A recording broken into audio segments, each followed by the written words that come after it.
Généraliser bien évidemment ce dispositif à l'ensemble des polices de France, qu'elles soient municipales, nationales, également au niveau de la gendarmerie. C'est un formidable outil de preuve, de protection de nos agents et des forces de sécurité dans ce pays qui sont aujourd'hui des cibles, qui sont aujourd'hui pour beaucoup prises à partie par des personnes qui sont là, excusez-moi le terme, mais pour casser du flic, ça arrive, qui sont là pour défier la République et le symbole que représentent les forces de l'ordre.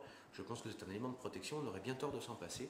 Et on a fait un retour d'expérience aujourd'hui, depuis 4 ans, c'est 3600 heures filmées, plusieurs réquisitions judiciaires, plusieurs extractions, et au bout du compte, des tensions et des outrages qui ont fortement baissé, de l'ordre de plus de 70%.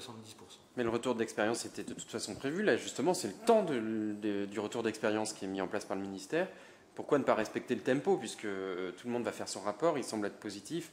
Après, on peut respecter en disant, pour l'instant, on n'utilise pas le temps de la fin, le temps justement des retours, et puis après... Premièrement, on nous a pas demandé de retour d'expérience. Je l'ai fait de moi-même en signant ce courrier, suite justement à la fin de l'expérimentation. À aucun moment, le ministère de l'Intérieur n'est revenu vers nous, qui étions en plus la ville pilote, pour avoir ce retour, premièrement.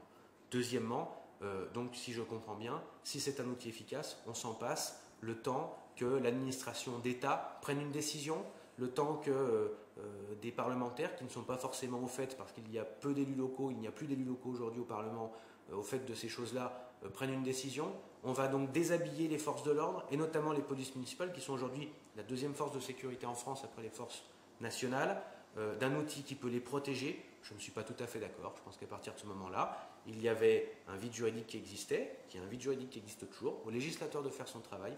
Moi, en tant que maire, en tant qu'officier de police judiciaire, en tant que responsable de l'intégrité physique de mes policiers, mais également en tant que politique qui doit contrôler leur travail, nous avions été pilotes, nous allons continuer dans cette voie. Je ne suis pas le seul, je crois que mon collègue Gaël Perdriau de Saint-Etienne continue dans cette voie. Nous ne serons pas les seuls, je pense que beaucoup vont nous suivre, parce qu'il en va encore une fois de la protection de nos policiers et puis du rétablissement de leur parole.